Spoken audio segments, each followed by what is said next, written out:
लेकिन उस शांति पर एक खौफनाक सा साया मंडरा रहा था। जंगल का क्रूर शेर। उसका नाम था सिंहराज।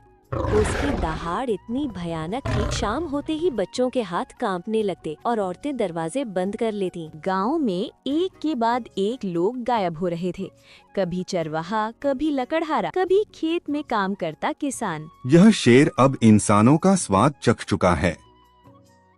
इसका लालच कभी खत्म नहीं होगा। उसी गांव में रहता था एक युवक, ध्रुव। दुबला-पतला, साधारण कपड़े, कंधे पर कुल्हाड़ी। लेकिन उसकी सबसे बड़ी ताकत थी उसका दिमाग। उसकी पत्नी का नाम था गौरी। तुम रोज जंगल क्यों जाते हो? सब लोग डर के मारे घर बैठ गए हैं। गौरी, डर से अगर काम छोड़ दें तो जिंदगी कैसे चलेगी? लेकिन वो शेर बहुत खतरनाक है। शेर ताकतवर है पर अकल नहीं लगाता, और जो इंसान दिमाग से काम ले उसे कोई जानवर हरा नहीं सकता। गौरी चुप हो जाती, लेकिन उसका दिल डर से भरा रहता। गांव की पंचायत। हालात बिगड़ते गए। एक दिन गांव के मुखिया हरिराम ने पंचायत बुलाई। अगर ऐसा ही चलता रहा तो नवगढ़ खाली हो जाएगा। चलो सब मिलकर शेर को मार डालते हैं। तुमने उसे देखा है? अकेला 10 पर भारी पड़ता है। एक युवक गांव छोड़ देती है। ये जमीन हमारे पूर्वजों की है, हम भागेंगे नहीं। बहस होती रही, कोई हल नहीं निकला। लेकिन ध्रुव चुप बैठा, सब सुन रहा था। उस रात वो सो नहीं सका। ताकत से नहीं, दिमाग से, यही रास्ता है।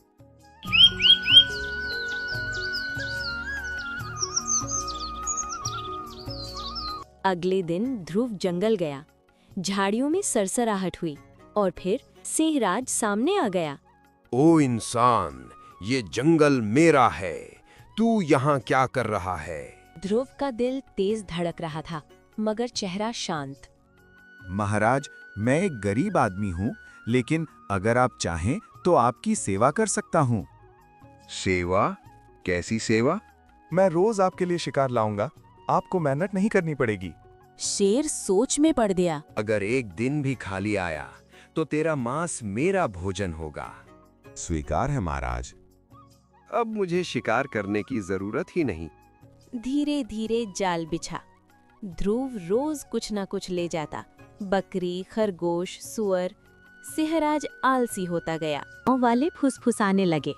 ध्रुव गद्दार है। नहीं, वह कुछ सोच रहा है। शेर की नई मांग।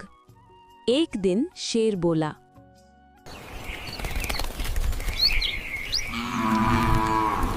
अब मैं छोटे जानवरों से ऊब गया हूँ, मुझे इंसान चाहिए। ध्रुव का दिल कांपा, पर चेहरा शांत। अगर आपको सच में इंसानी ताकत का स्वाद चाहिए, तो पहले आपको सबसे ताकतवर इंसान से लड़ना होगा। कौन है वो? जाकर मैं। शेर हंसा। तू, लेकिन पहले एक परीक्षा होगी। सुबह धुंध छाई थी। जंगल में अजीब सन्नाटा। महाराज, मेरे जैसा ही एक और ताकतवर दुश्मन इस खाई में कैद है। एक गहरी खाई के पास पहुंचे। नीचे काला पानी चमक रहा था। वहीं है वो। शेर ने झांका। उसे अपना प्रतिबिंब दिखा। महाराज, मेरे जैसा ही एक और ताकतवर दुश्मन इस खाई में कैद है।